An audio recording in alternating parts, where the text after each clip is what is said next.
Well, the populist parties made huge gains yesterday in the EU elections, and they're poised to take over at least 40% of EU Parliament.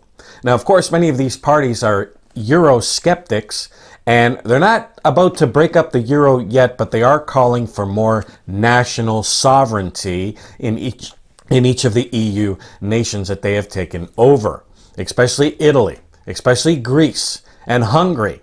And now, because Emmanuel Macron lost so badly in the elections, he called for a snap election. He called for the dissolvement of French Parliament. And now they're going to go to elections June 30th and July the 7th. And so the National Rally in France are poised to take over the nation of France. And of course, we know that the National Rally, they are Eurosceptics, and they want the breakup of the EU. And we have been saying this for 24 years now, that the EU is going to break apart. That the EU is the sixth head of the beast, and the sixth head is going to come to its end, and then we're going to see the rise of the seventh and final head of the beast. As it says here in Revelation, the 17th chapter and verse 9, it says, "The seven heads are seven mountains on which the woman sitteth." And of course, the woman is the Catholic Church, Vatican City, which reigned with the seven heads. And of course, it says here that the mountains, it says that the seven kings, they are seven kings. The mountains are seven kings or seven kingdoms. And of course, mountains rise, peak, and fall.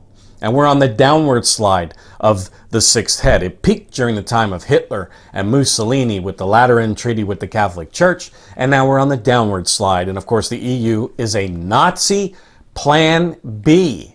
And the Nazi regime is still reigning, but it's now called the EU. It's not called the Nazis anymore. It's now called the EU. And it's, of course, a socialist structure. And this is why it's coming apart at the seams, because, of course, socialism doesn't work. So it says here, Revelation 17:9, "Seven heads are seven mountains on which the woman sitteth, and they are seven kings. Five are fallen. One is," that's the sixth head of the beast, and this is where we are right now in the sixth head. John was projected forward into time to our day today during the time of the sixth head of the beast.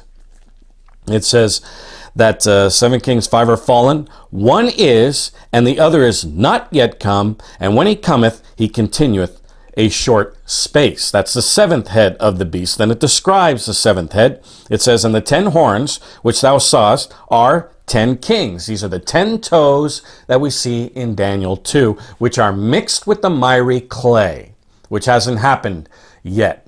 Right now we are in the phase of the potter's clay, which is the EU and NATO. And it says the kingdom shall be divided. And of course, divided between two alliances, the EU and NATO.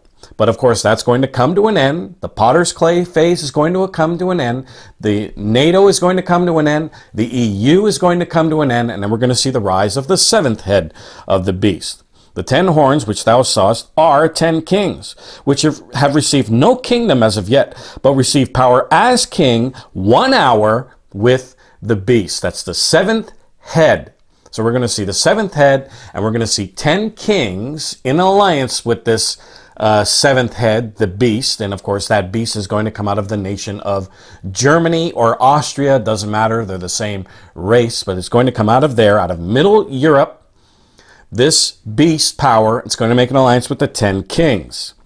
They receive power as kings 1 hour with the beast. And it says, "These shall have one mind, and shall give their power and strength to the beast." So their economic power, their military power, they're going to give to the beast. Then it says in verse 14, "These shall make war with the Lamb, and the Lamb shall overcome them, for he is King of kings and Lord of lords, and they that are with him are called, chosen, and faithful." So this last head, this seventh head of the beast that is comprised of 10 kings, is going to fight Christ at his coming. Then here in verse 15, it describes the miry clay that we read of in Daniel the 2nd chapter. It says, "The waters which thou sawest, where the horse sitteth, are peoples and multitudes and nations and tongues. That's the miry clay nations. And of course, it says here that the whore sits on the waters, which of course represents multitudes, peoples, nations, and tongues. And we've talked about how the next pope is going to be a black African pope that's going to bring these miry clay nations into this huge alliance with these 10 kings and the 7th head of the beast. So here we see today populist nations taking over EU Parliament. All are Eurosceptics. Many want to break away from the European Union, especially France, which is one of the heads of the European Union. We are inching closer and closer to the end of the EU, the end of NATO, which many of these nations are anti-NATO. These institutions are going to fall apart. They're going to come to its end. The sixth mountain is going to come to its end, and then we're going to see the rise of the 7th head of the beast, a 10-nation combine, possibly called the United States of Europe. A black African pope is going to head the Catholic Church and bring in these miry clay nations, and it's going to be a huge alliance that's going to fight Christ at his coming. Now, if you want to know more details on this, I urge you to get our booklet, What is the Beast of Revelation? And I'll put the link in the description below, and you can order it today. This is Peter Salemi saying goodbye, friends.